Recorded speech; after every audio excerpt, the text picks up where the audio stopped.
Hey guys, what's up? Welcome back. My name is Tess. Today's video is going to be my color story inspired series. Today is going to be just the swatches, but I feel like this palette has such an interesting color story. It's really bold, very colorful. It's different from any other Natasha Denona palette that she has done. And I feel like there's pastels, there's like heavy saturated, like smoky shades, which makes this palette really interesting. If you guys are interested in today's color story inspired swatches, please don't forget to subscribe, like this video, and share with your friends. And let's get on. Alrighty guys, let's get to swatching. I'm going to list every palette that I have and I have swatched on my arms down in the description. So if you want to see all the palettes that I use, I'm going to list it down in the description.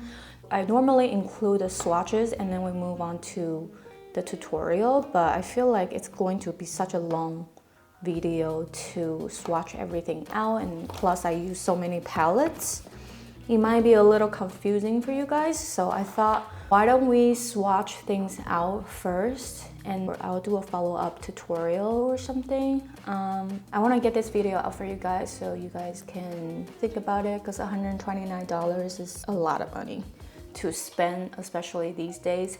So yeah, let's get to swatching. I'm gonna swatch from the first row to the second row and third. Alright, so I recently hauled the Bperfect Carnival 3, the Love Tahiti palette. There is this shade that's really bright, neon orange shade called Mango. I'm going to swatch this shade here on my arm. If you don't have this palette, I do have a ColourPop single eyeshadow called Bratty. This can definitely work as well. So it's really up to you. If you already have the Bperfect palette, you probably just don't need this palette yet. So the next shade we're going to swatch is kind of like a purpley type of a pinky purple. This is the shade that I found in the Love Tahiti palette. The shade is called JJ, so that's what we're gonna swatch. It gives you that pinky purple reflect. Watch it here. Third shade is like a deep blue green type of a shade. So if you do have Natasha Denona Circo palette, I feel like this shade can work. But if you don't have any Natasha Denona palette, I do find the Sample Beauty the Painter's palette. There's this shade called 1999, and that's what we're gonna use for a blue green type of a moment. And the next shade we're gonna try to swatch is the silver green, minty green situation. So what I do is I do a little bit of the silver shade from the Painter's palette, and I'm gonna swatch it here. I'm going to mix a little bit of that green, this minty green. I'm gonna mix a little bit on top of it, so it gives that a little bit of a minty silver type of a shade. So the next shade is like a pastel pink. You can certainly use your Simple Beauty palette and you can mix the pink and the white. And there you go, there's that pastel kind of a pink. So I'm just gonna use that. The next shade kind of reminds me of the blue Lapis Luxury from PatMcgrath eyeshadow. So yeah, this is the shade we're gonna use as our bright blue.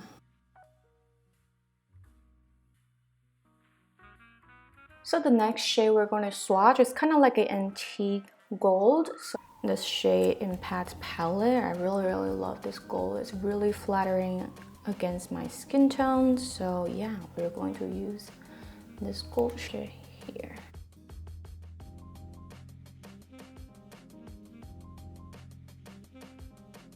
The next shade we're going to swatch is kind of like a copper bronze type of a shade, and I found this shade in Love Tahiti. It's called Rum, this shade.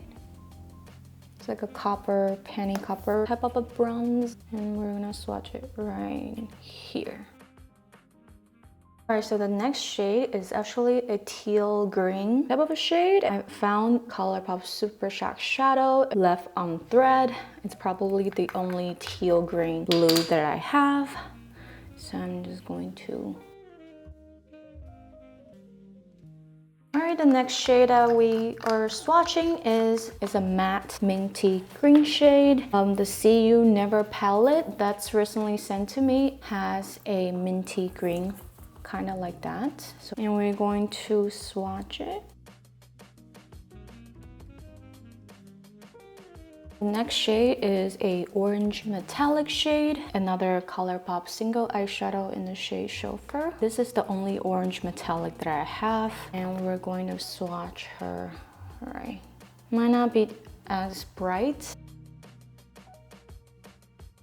The next shade we're gonna swatch is kind of like a purple blue. Go into Penter's palette, and there's this shade called Alex.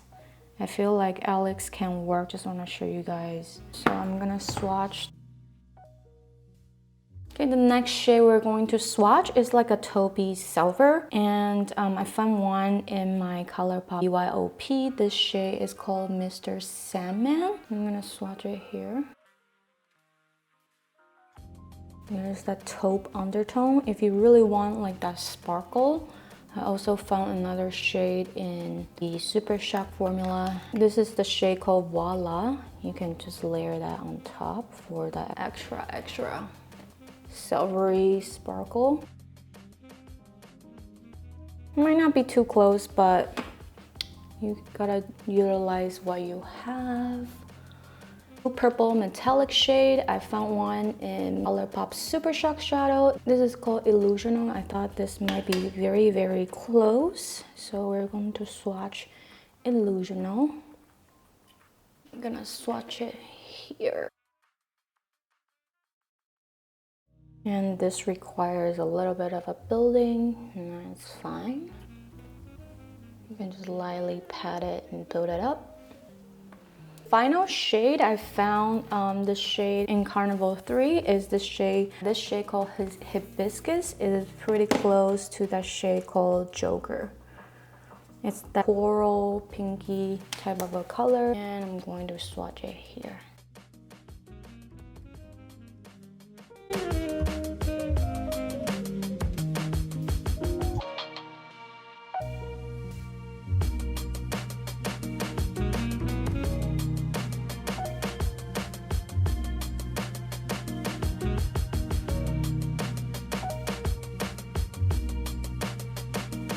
Hope that you guys enjoy the swatches, and now for sure do a tutorial or two inspired by the Colorstory. So even if you don't have the palette, you can create along with me. I feel like a lot of times I find my inspiration swatching palettes and swatching colors that inspire me. So yeah, if you guys feel like you want to get into colorful eyeshadows, I would highly suggest start swatching, because I feel like the secrets are always in the swatches. It inspired me so much just seeing them side by side, and then you can kind of visualize the placement and all that stuff. I do want to say like something about that packaging just really bothers me. I don't know, like the pattern just seemed really cheap and just ugly to me. I don't know if you feel the same. Comment down below, let me know your thoughts on the packaging. It looks a little clown-like.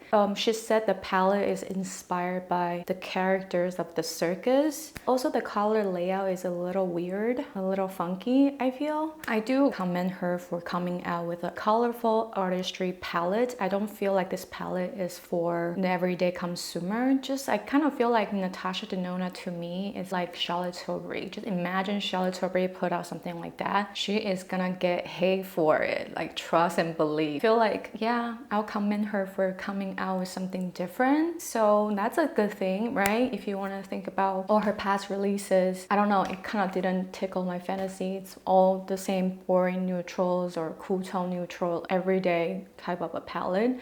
This is definitely not for the faint of heart. So if you're not into colors, I don't know, it might not be your thing. So yeah, I'm really intrigued and want to know you guys' thoughts. Comment down below, chat with me about this palette, and start a conversation. I really hope that you guys enjoy today's swatches. If you do, please don't forget to subscribe. If you have not subscribed, follow me on Instagram and TikTok. I love you guys. I'll talk to you later.